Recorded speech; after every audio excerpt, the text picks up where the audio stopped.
श्री कृष्ण गोविंद हरे मुरारे, हे नाथ नारायण वासुदेव। राधे राधे दोस्तों, सरिता ज्ञान गंगा में आप सभी का स्वागत है। आइए हम लीला पुरुषोत्तम भगवान श्री कृष्ण के चरणों में प्रणाम करते हुए श्री पुरुषोत्तम मास महात्म की कथा का श्रवण करें। 7वां अध्याय। श्री पुरुषोत्तम भगवान श्री कृष्ण ने कहा, हे विष्णु, आपने यह उचित किया जो मलमास को मेरे समीप ले आए।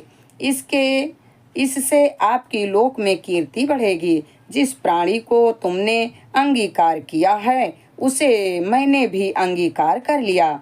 इसको मैं अब अपने ही समान श्रेष्ठ कर दूंगा।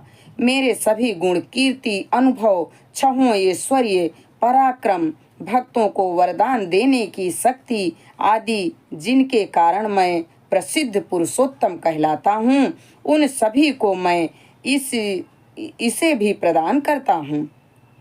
मेरे पुरुषोत्तम नाम से यह मास भी प्रसिद्ध होगा। मैंने अपने सब गुणों से इसे संपन्न किया। हे मधुसूदन, इसका स्वामी भी मैं स्वयं ही बनता हूँ। इसके नाम के द्वारा ही संपूर्ण जगत पावन हो जाएगा।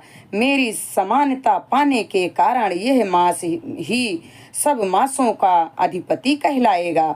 यह मास जगत का पूज्य एवं वंदनीय हो जाएगा। इसको पूजने वाले सभी प्राणी दुख दारिद्र्य से मुक्ति होकर मेरी भक्ति और अंत में मुक्ति स्वरूप मेरे धाम को ही प्राप्त करेंगे।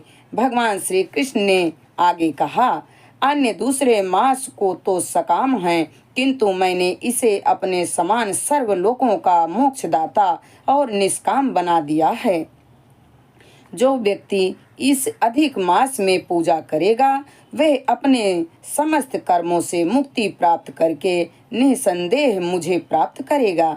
यह पुरुषोत्तम मास अब बिना किसी परिश्रम और कष्ट के मेरे पद को पा गया है।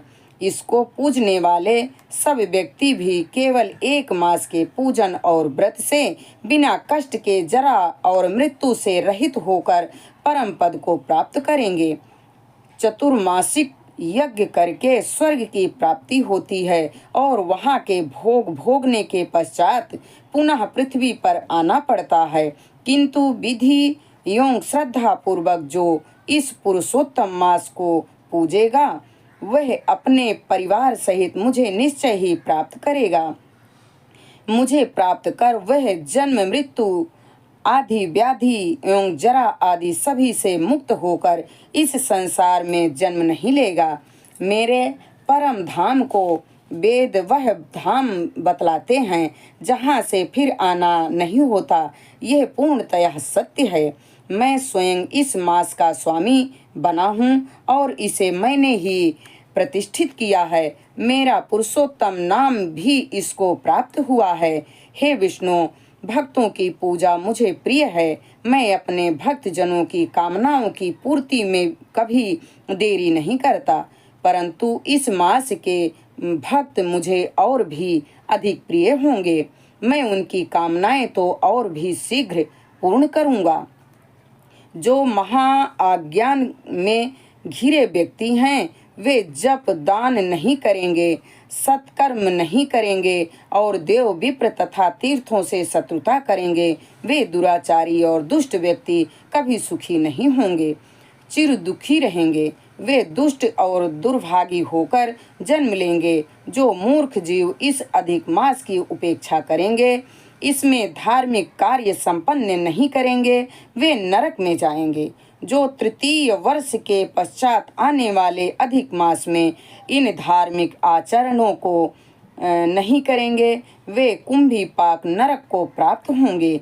इस संसार में जन्म लेकर वे पुत्र पौत्रादि स्त्री आदि के महान दुख रूप दावानल में पड़कर जलेंगे।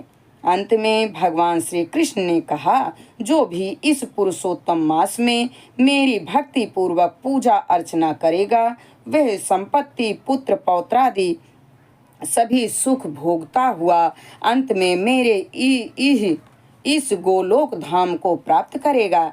हे रमापति, इस मास के विषय में आप चिंता ना करें, आप वैकुंठ लोक पधारें और इसको भी अपने साथ ही ले जाएं। श्री नारायण बोले। इस प्रकार विष्णु भगवान श्री कृष्ण के मधुर वचनों को सुनकर अधिक मास को अपने साथ लेकर गरुड़ पर विराजमान होकर वैकुंठ को पधारे। इति श्री पुरुषोत्तम मास महात्म्य अधिक मास ऐश्वर्य प्राप्ति नामक 7वां अध्याय संपूर्ण। यहाँ पर 7वां अध्याय संपन्न होता है। हरे राम राम राम हरे हरे, हरे कृष्णा कृष्ण कृष्ण हरे हरे। श्री लीला पुरुषोत्तम भगवान श्री कृष्ण के चरणों में हमारा कोटि कोटि प्रणाम स्वीकार हो। जय श्री कृष्ण।